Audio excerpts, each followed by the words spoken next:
Series खज़ां की बारिश, किताब नंबर 3, दुल्हन का फरार।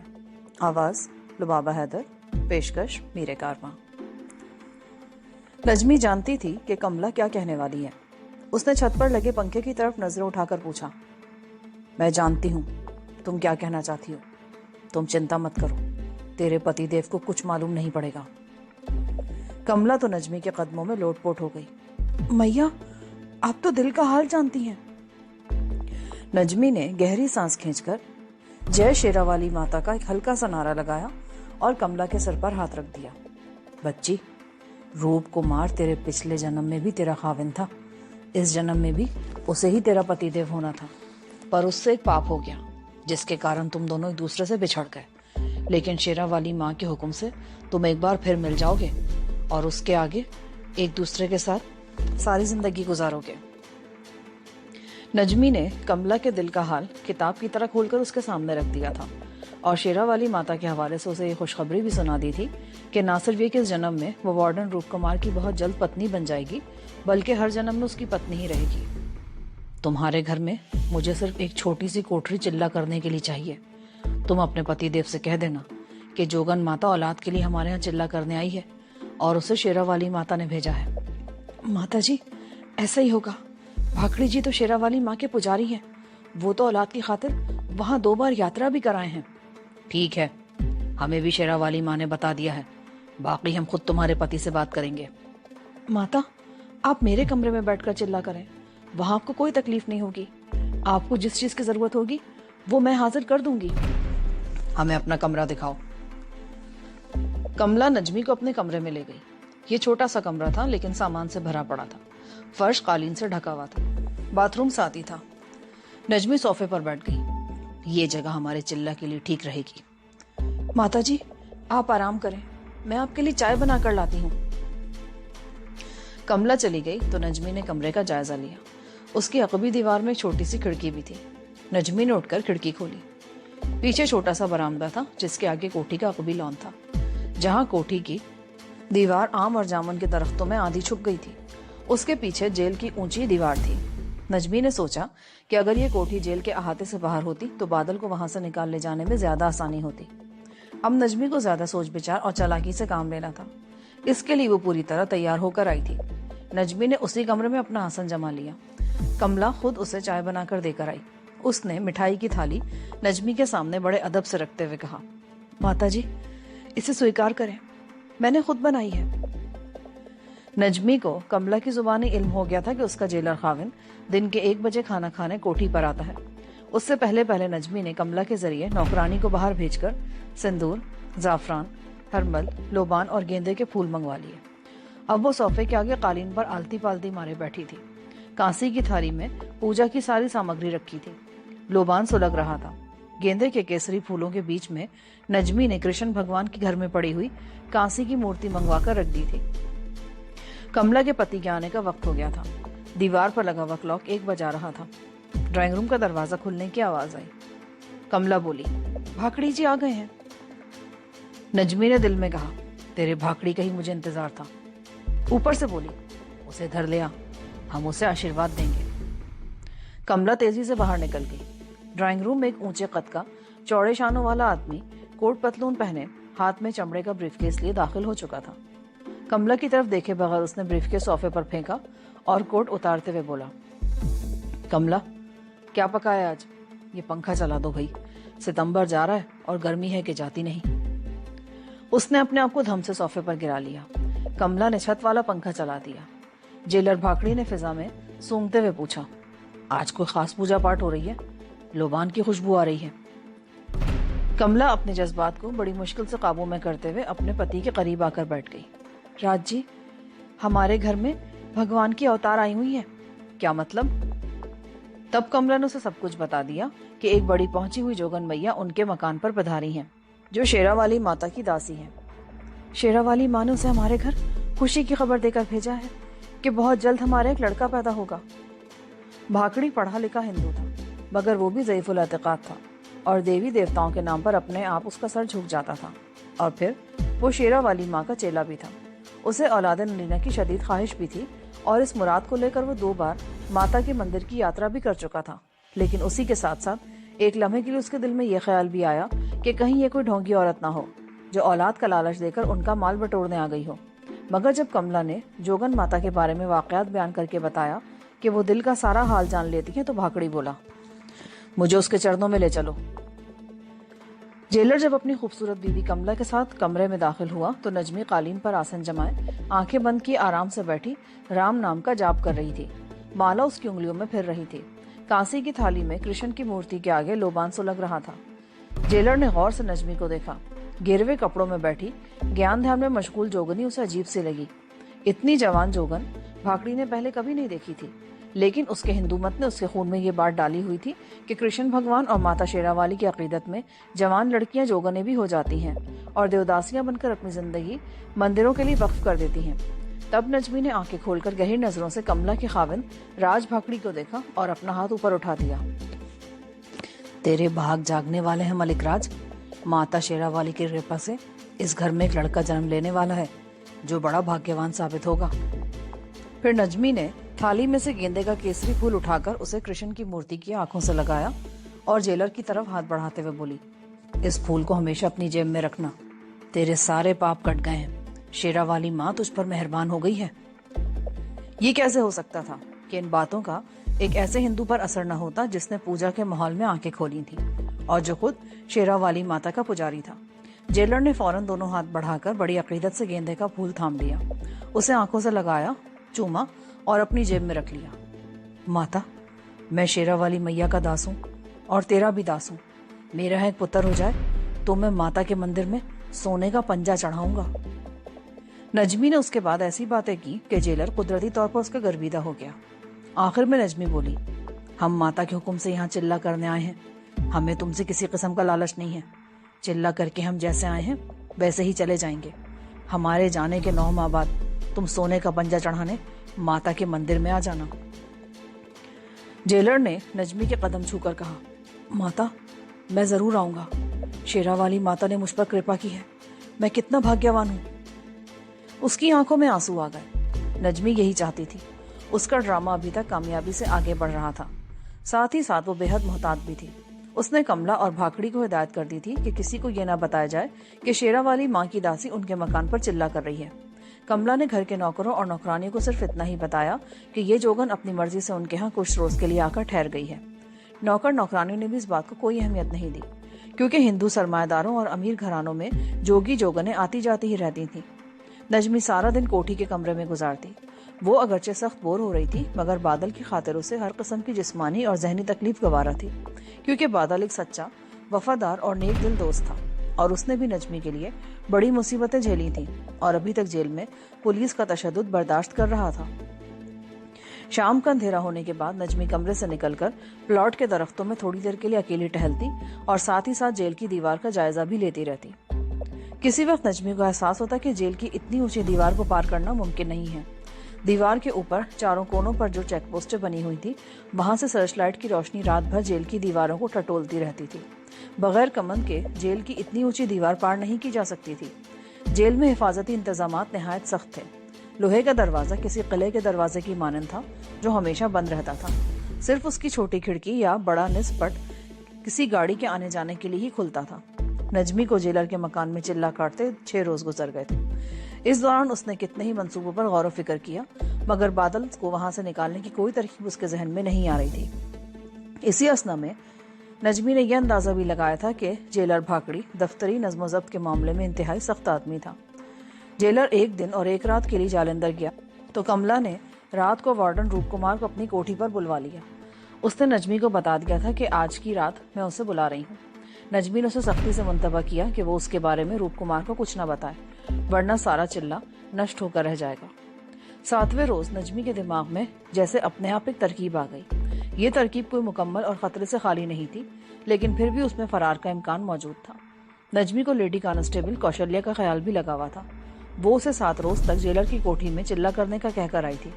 चुनाचे 8वें दिन नजमी ने शाम को, जबकि भाकड़ी और कमला दोनों उसके आसपास मौजूद थे, अचानक उठते हुए कहा, माता शेरावाली ने सतीला मंदिर में बुलाया है मुझे। जेलर और कमला भी उठ खड़े हुए। भाकड़ी बोला, मैं जीप मंगवाता हूँ आपके लिए माता। नजमी ने उसे डांटते हुए कहा, हमें तुम्हारी जीप की जरूरत नहीं है। हम माता के हुक्म से उड़कर भी मंदिर जा सकते हैं, लेकिन संसार वालों के ख्याल से हम ऐसा नहीं करेंगे।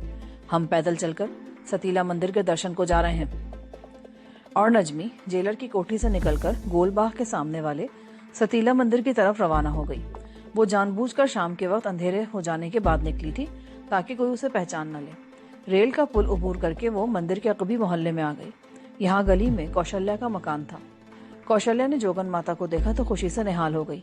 उसकी माता जी ने फौरन चारपाई पर चादर बिछा दी। नजमी ने कौशल्या को राजदारी से बताया कि वो एक चिल्ला पूरा कर चुकी है, मगर अभी 7 रोज का दूसरा चिल्ला बाकी है। माता ने हुक्म दिया कि कौशल्या को तरक्की के वास्ते दूसरा चिल्ला भी काटा जाए। लेडी कांस्टेबल नजमी के पांव छूकर बोली, माँ, मैं तेरा ये एहसान कभी नहीं उतार सकती। इसकी जरूरत नहीं है बच्ची, हम माता शेरावाली के हुक्म से ऐसा कर रहे हैं। अभी हम ज्यादा देर नहीं रुकेंगे क्योंकि हमें माता के दर्शन को सतीला मंदिर भी जाना है। 1 घंटा कौशल्या के यहाँ ठहरने और उसे अपनी जगह मुतमईन करने के बाद नजमी वापस चल दी। गोलबाग से वो एक साइकिल रिक्शे में बैठी और अमृतसर जेल पहुंच गई। जेलर भाकड़ी और उसकी पत्नी कमला उसका इंतजार ही कर रहे थे। नजमी सीधी अपने कमरे में गई। दोनों मियाँ बीवी भी पीछे पीछे आ गए। नजमी फौरन कालीन पर कांसी की थाली के आगे आलती पालती मारकर बैठ गई और खुश होकर बोली, तुम भाग्यवान हो, माता ने तुम्हें अपनी आशीर्वाद भेजी है। दोनों मियाँ बीवी बड़े खुश हुए।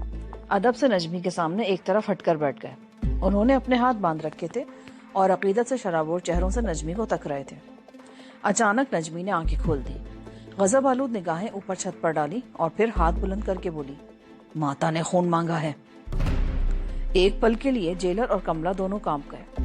नजमी ने अपनी नजरें उनके चेहरों पर गाड़ दी।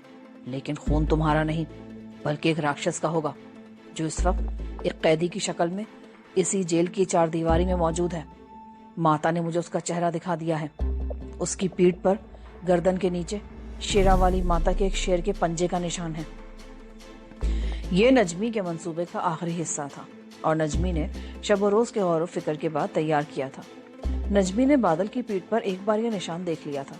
पूछने पर बादल ने उसे बताया था कि एक बार वो जंगल में जा रहा था कि दरख्त के ऊपर से एक छोटे चीते ने उस पर अचानक हमला करके उसे जख्मी कर दिया था। उसकी पीठ पर चीते के एक पंजे के नाखूनों का निशान बाकी रह गया था। जेलर का मुंह खुला था और वो नजमी की तरफ तक रहा था। क्या उस कैदी का खून करना पड़ेगा? नहीं, उस राक्षस कैदी की पीठ पर शेर के पंजे के जख्म का जो निशान है, वहीं से थोड़ा सा खून निकालकर उसका तिलक माता शेरावाली के नाम पर मुझे अपने मस्तक पर लगाना होगा। उसके बाद माता का चिल्ला पूरा हो जाएगा।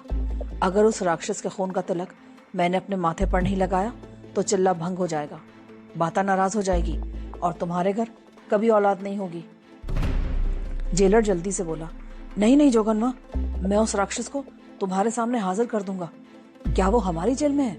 हाँ, माता ने मुझे उसका चेहरा भी दिखा दिया है। मैं उसे फौरन पहचान लूंगी। तुम मुझे जेल के कैदियों के चेहरे दिखाओ।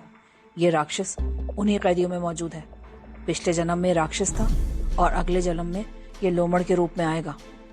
माता, मेरे पास जेल के तमाम कैदियों की तस्वीरें दफ्तर में मौजूद हैं। क्या आप उनको देखकर राक्षस को पहचान लेंगी? क्यों नहीं, माता ने मुझे उसका चेहरा साफ साफ दिखा दिया है।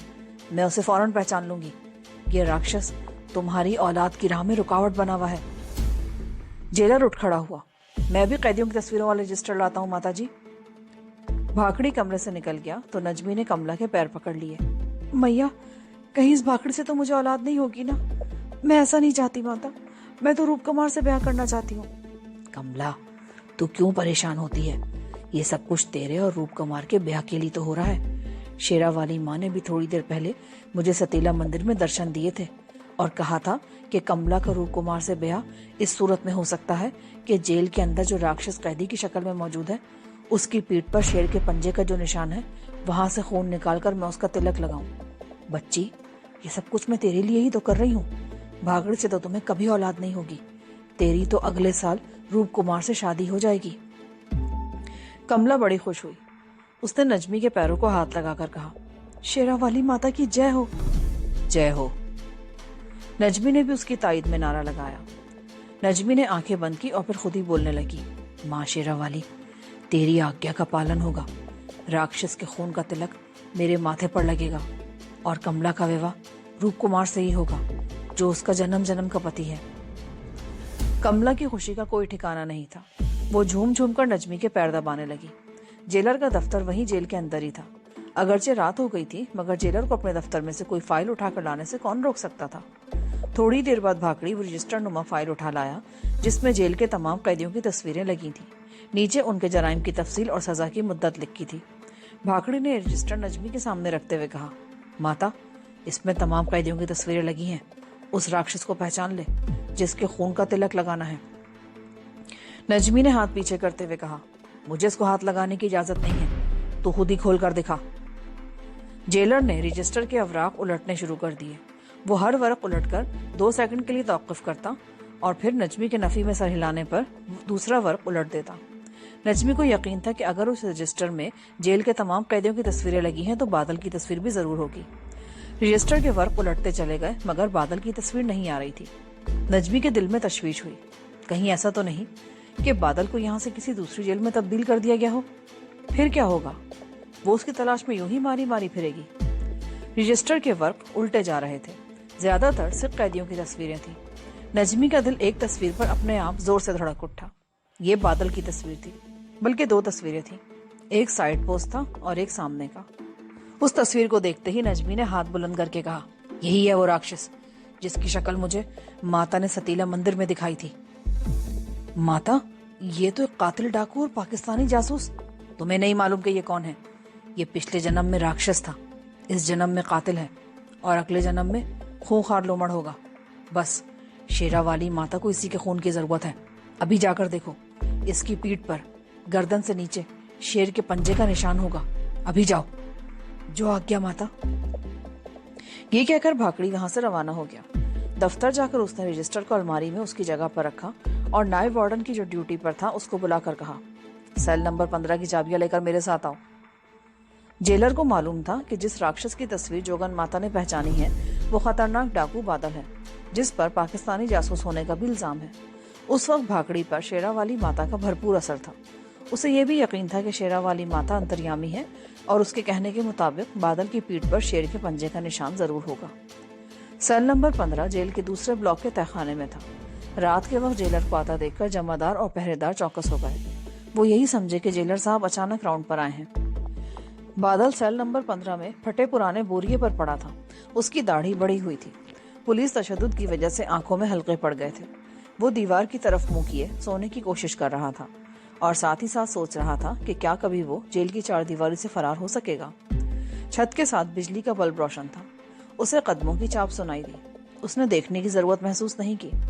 कदमों की आवाज जब उसके सेल के सलाख्ता दरवाजे के पास आकर रुक गई और बाहर पहरे पर खड़े संतरी ने सलूट किया तो बादल ने गर्दन घुमाकर देखा। उसे जेल का सबसे बड़ा और सबसे ज्यादा संगदिल ऑफिसर यानी जेलर भाकड़ी नजर आया, जो पत्थर जैसा चेहरा लिए खामोश खड़ा था और असिस्टेंट वार्डन ताला खोल रहा था। बादल यही समझा कि उसे अमृतसर सेंट्रल जेल से नापू या अंबाला जेल में भेजा जा रहा है। उसने बेजारी से चेहरा दूसरी दीवार की तरफ कर लिया। दरवाजा खुला। जेलर अंदर आ गया। खड़े हो जाओ। बादल मजबूर था। वो बादल नाखास्ता उठ खड़ा हुआ।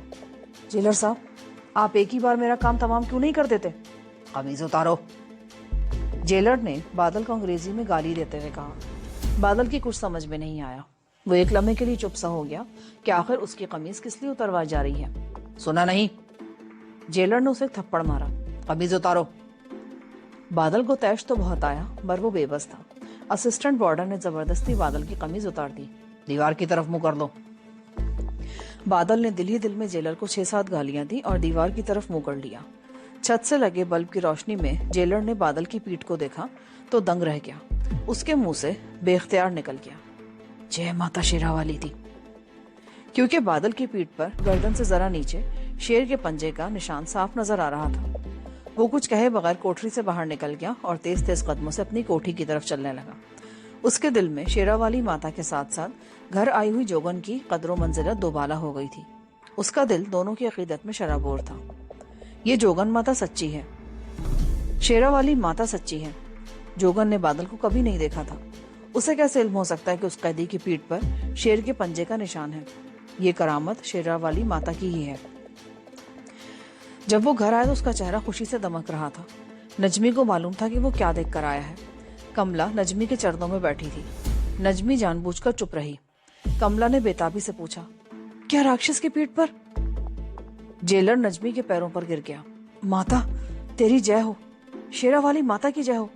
उस राक्षस की पीठ पर शेर के पंजे का निशान मौजूद है, मैं अपनी आंखों से देखकर आ रहा हूं। कमला हरिओम हरिओम पुकारने लगी। नजमी ने जेलर भाकड़ी के सर पर अपना हाथ रख दिया। शेरा वाली माता का कहा कभी झूठ नहीं हो सकता। जेलर के लिए उससे बड़ी करामत और क्या हो सकती थी। कहाँ हिमाचल प्रदेश के पहाड़ों में रहने वाली एक सन्यासन जो दुनिया को छोड़ चुकी है, और कहाँ वस्ती हिंद का एक बदनाम डाकू बादल। वो भला कैसे जान सकती है कि उस बदनाम डाकू की पीठ पर शेरा वाली माता के शेर के पंजे का निशान मौजूद है। जेलर तो नजमी के सामने सिजदे में गिर गया। वो अपना सर नहीं उठाता था। नजमी की स्कीम बड़ी कामयाबी से आगे बढ़ रही थी। अब सबसे खतरनाक मरहला बादल के जिस्म से खून निकालने का था। नजमी चाहती थी कि कोई ऐसी तरकीब लड़ाई जाए कि खून निकलवाने और अपने माथे पर खून का टीका लगाने के लिए बादल को जेल से बाहर ले जाया जाए। उसे ये खतरा भी था कि कहीं इस मरहले पर जेलर को उस पर शक न हो जाए। अगरचे उसका इम्कान सिर्फ 1% ही था, ताहम जरा से शक पर नजमी के किए कराए पर ना सिर्फ पानी फिर सकता था, बल्कि वो खुद भी गिरफ्तार हो सकती थी। जेलर की बीवी आशिक मिजाज कमला पर भी नजमी की उस करामत का बेहद असर हुआ। उन दोनों को दिल से यकीन हो गया था कि सन्यासन बड़ी पहुंची हुई चीज है और शेरा वाली माता ने उसे गैब का हाल मालूम करने की ताकत दे रखी है। जेलर ने कहा, माता अब मुझे इजाजत दो कि मैं उस कैदी के जिस्म से खून निकाल कर ले आऊं।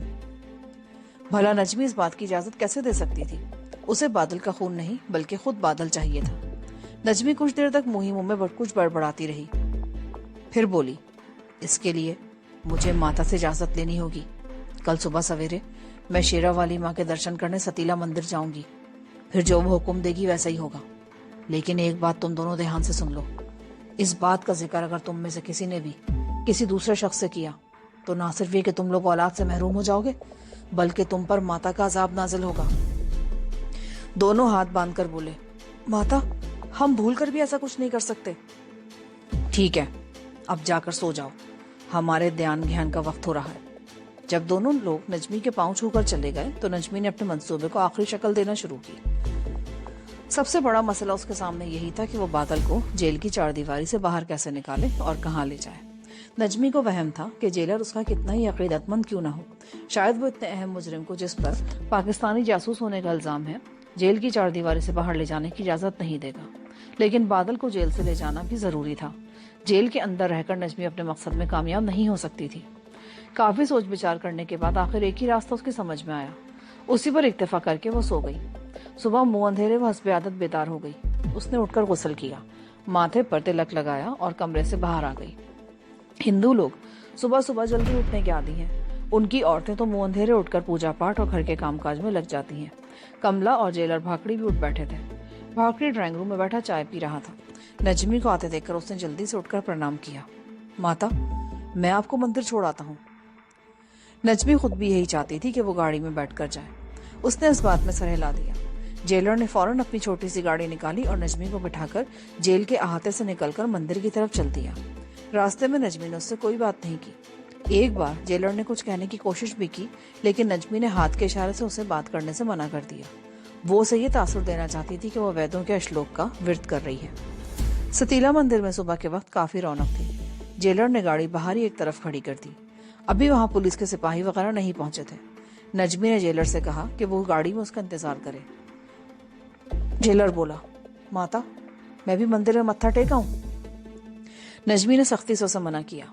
माँ शेरा वाली मुझे दर्शन देने आ रही है, मैं तुम्हें मंदिर में नहीं ले जाना चाहती। जो हुक्म माता। और जेलर गाड़ी में ही बैठा रहा।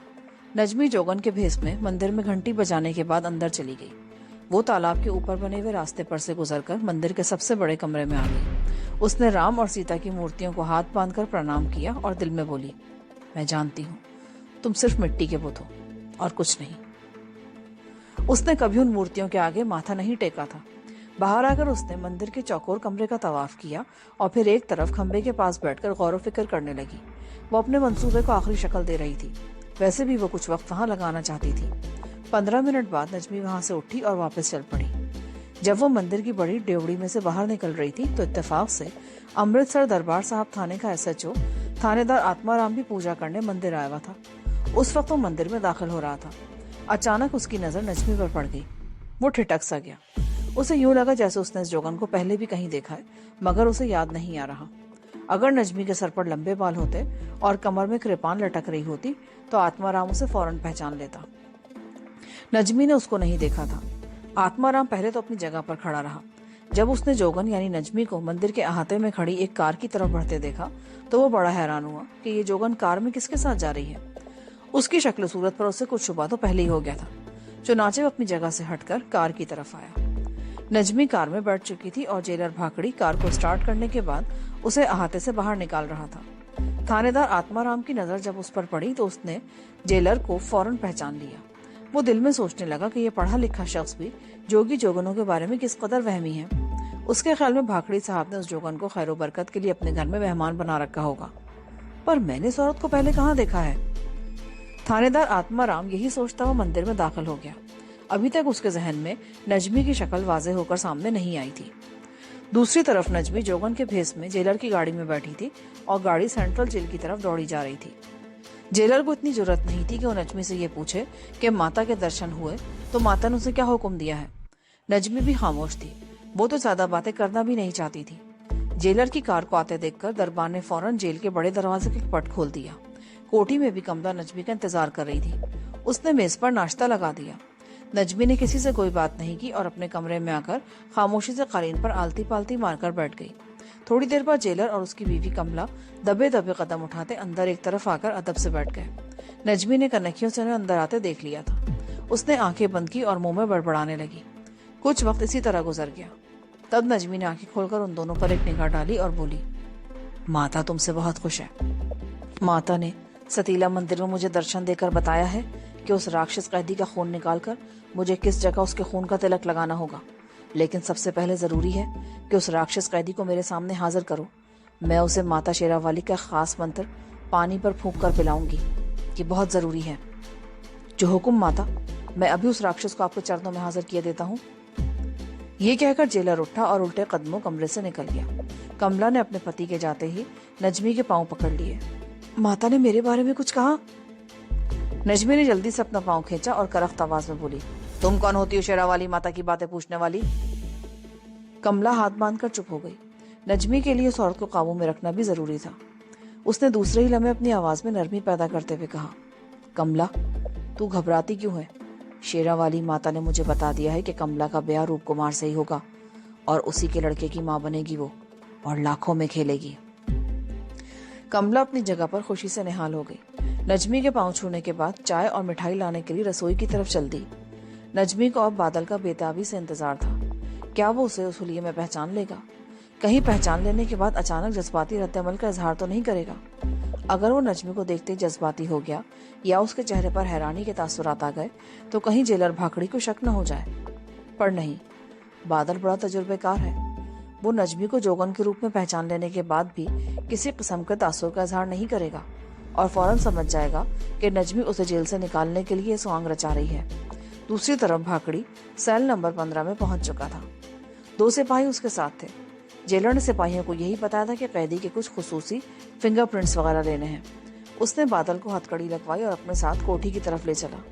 बादल के वहमो गुमान में भी नहीं था कि उसे नजमी के पास ले जाया जा रहा है। पहले तो वो ये समझा कि उसे वक्त से पहले अदालत में ले जाया जा रहा है, लेकिन जब जेलर अपनी कोठी की तरफ घूम गया तो वो कुछ हैरान हुआ। फिर उसे ये ख्याल आया कि मुमकिन है उसे कोठी के अंदर मुशक्कत वगैरह करने के लिए ले जाया जा रहा है। कोठी के अंदर जरूर कोई फर्श वगैरह तोड़ना होगा, दीवारों की सफाई करना होगी। जेलर ने दोनों सिपाहियों को बरामदे में रुकने का हुक्म दिया और हथकड़ी की जंजीर थामकर बादल को अंदर ड्राइंग रूम में ले आया। इस दौरान नजमी ने दरवाजा खुलने की आवाज सुन ली थी। कमला उसके सामने अदब से सर झुकाए बैठी थी। आगे मिठाई की थाली और चाय पड़ी थी। नजमी ने चाय का प्याला अभी अभी खत्म किया था कि कमरे का दरवाजा खुला। भाकड़ी अंदर अकेला दाखिल हुआ। हाथ जोड़कर बोला, माता, कैदी को मैं ले आया हूँ। नजमी का दिल एक बार जोर से धड़का। फिर वो बोली, उस राक्षस को अंदर लेकर आओ। जेलर बाहर चला गया। नजमी ने कमला से कहा, कांसी के कटोरे में साफ पानी भर कर ले आओ। कमला जल्दी से रसोई की तरफ चल दी। दरवाजा खुला और जेलर के साथ बादल इस हालत में अंदर आया कि उसके दोनों हाथों में हथकड़ी लगी हुई थी। दाढ़ी बड़ी हुई थी, बाल बिखरे हुए थे और आंखों में हल्के पड़ गए थे। जो ही बादल की नजर जोगन पर पड़ी वो वहीं ठिठक सा गया। वो फटी फटी आंखों से जोगन को तक रहा था। उसने फौरन नजमी को पहचान लिया। नजमी ने आंखें खोलकर बादल की तरफ कहर आलूद निगाहों से घूरा और कड़क कर बोली, राक्षस, आंखें नीचे करो और बैठ जाओ, नहीं तो अभी मंत्र फूंक कर भस्म कर दूंगी तुझे। यहाँ पर पार्ट 18 का अख्तिताम होता है। आगे कहानी सुनने के लिए पार्ट 19 समाप्त फरमाएं।